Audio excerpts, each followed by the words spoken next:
粵港澳大灣區有邊啲地區？你答。仲使問我鬼？肯定有香港、澳門啦。咁粵即係廣東啦，咁包括廣東邊度啊？大致廣州嘅啦，仲有珠腳深圳嘅啦。我知啦，魚女珠、珠海都有份啫。大洲佛山有份。咁溫泉惠州又咪有份？臘腸中山有份。工廠館東莞又咪有份？明星江門有份。乜唔係陳皮江咩？陳皮係新會嘅啫。咁果蒸慶、肇慶又咪有份？係啊。粵港澳大灣區呢個稱號真係唔係浪得虛名嘅。如果包括咗你嘅家鄉，不妨幫你嘅家鄉點分個讚啦。咁事關地理位置優越，三面環山，三江匯聚，擁有全國1/3嘅國土面積、1/3嘅人口同埋1/3嘅經濟總量。截止到2020年12月，粵港澳大灣區嘅常住人口達到8617.19萬人 ，GDP 已經超過咗13萬億元人民幣。咁呢個數據有幾巴閉呢？超過咗俄羅斯，係世界國家排名中排名第11位，同韓國持平。9個地區超過咗一個國家，俾啲掌聲粵港澳大灣區先，亦都成為全國經濟最活躍、最發達嘅地區之一。難怪咁多人嚟到我哋廣東揾食啦，係咪啊？隔籬阿貴。我們以前廣西人就喜歡去廣東打工，因為近，工廠多，工資又高。現在不去咯，還不如回鄉下砍甘蔗好過。咁又係喎，近幾年外來人口真係越嚟越少啊。不過你咪理啦，反正粵港澳大灣區自明清以嚟都係咁發達，被譽為中國第一灣。咁粵港澳大灣區講嘅係咩話呢？大部分講嘅都係粵語，即係俗稱白話。咁當然亦都有少部分人講客家話。講開白話嘅人，只係口音上面有少少差別嘅啫。譬如話，各個國家有各個國家嘅國歌啊嘛，各界激架要各界激架嘅激歌。肇慶話有咪有？各個國家有各個國家嘅國歌。唔知用東莞話同埋中山話講呢一句各個國家有各個國家呢句說話又點嘅呢？屏幕前有中山人同埋東莞人嘅話，自己練習下咯。粵港澳大灣區一共有9個區域，咁先講下好香嘅香港，好耐冇吹過佢啦。之所以叫做香港，咁以前嘅香港真係香噶，因為佢係專運香料嘅集散港，所以得名香港。而另外一個講法係話，以前叫做香江，咁後嚟改為香港。根據最新統計，咁2022年香港嘅 GDP 為24,280億元人仔，被評為世界一線城市嘅第3位，係粵港澳大灣區數一數二嘅靚仔。咁眾所周知，香港寸土尺金啊嘛，土地有限，所以喺香港呢一個唔係咁大嘅地方，最叻嘅唔係搞製造業，係搞金融、搞貿易，可以話第3產業非常發達嘅自由港。講到呢度又想問下你啦，香港最出名嘅港口叫做乜嘢港呢？係旅遊景點嚟嘅，知嘅話答咯。咁講完香港，講澳門噶咯。澳門之所以叫做澳門，話說澳門以前係一個小漁村嚟嘅，因為拍口叫做澳，所以得名澳門。根據最新統計，咁澳門2022年嘅 GDP 為2394億澳元。咁澳門最出名係乜嘢呢？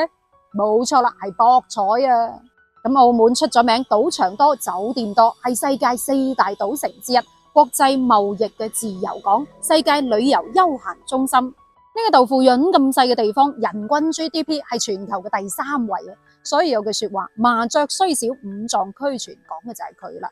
咁講到呢度，又想問下你咯，澳門最搭水嘅又係邊位呢？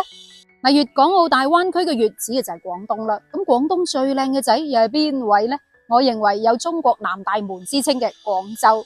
之所以叫做廣州，咁事關喺公元26年。東吳孫權將交州拆分為交州同埋廣州2個部分，自此以後就有咗廣州呢個地名啦。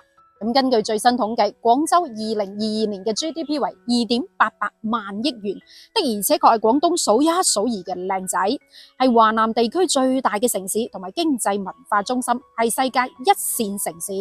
咁廣州同北京、上海並稱為北上廣，咁可想而知經濟實力有幾咁雄厚，喺老百姓嘅心目中係幾咁有地位呢？在座咁多位，你可能未去過北京，可能未去過上海，但係你一定去過廣州。講到呢度又想問下你咯，北京叫帝都，上海叫魔都，咁廣州又叫乜都呢？留言話我知咯。咁再講下大隻廣嘅兄弟豬腳參，之所以網友將佢叫做豬腳參，事關當地有好多豬腳飯，所以得名豬腳參。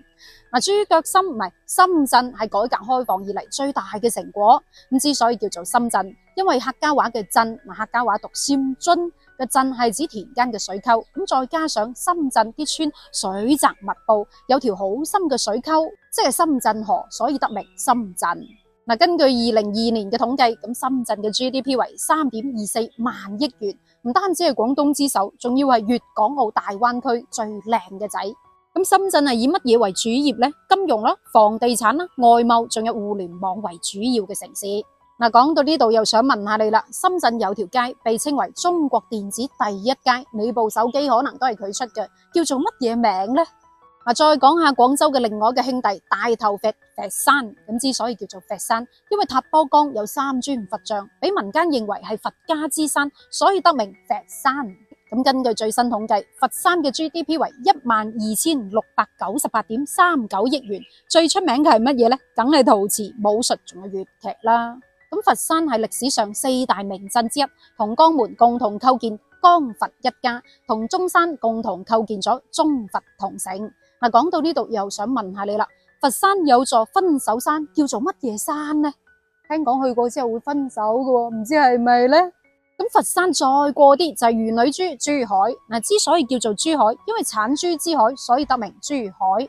根據最新統計，咁珠海嘅 GDP 為4045.45億元。雖然 GDP 唔係咁出色，但係都幾富裕嘅城市。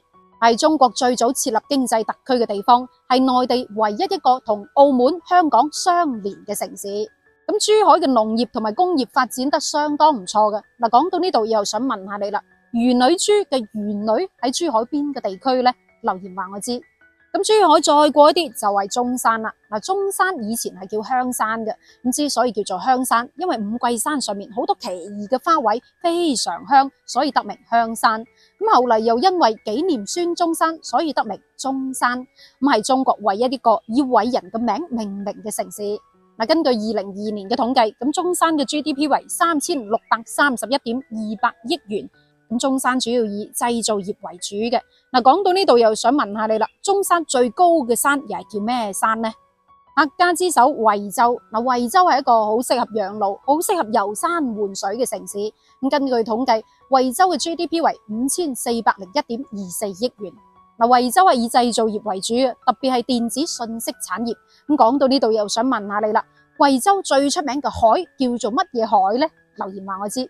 咁江門同中山邊個更具發展潛力呢？江門出咗名明星多，咁根據最新統計，江門嘅 GDP 為3773.41億元。其實江門除咗明星多之外，華僑都好多嘅，530萬海內外華僑華人同埋港澳僑胞，分布喺145個國家同埋地區，有中國僑都之稱，講嘅就係佢啦。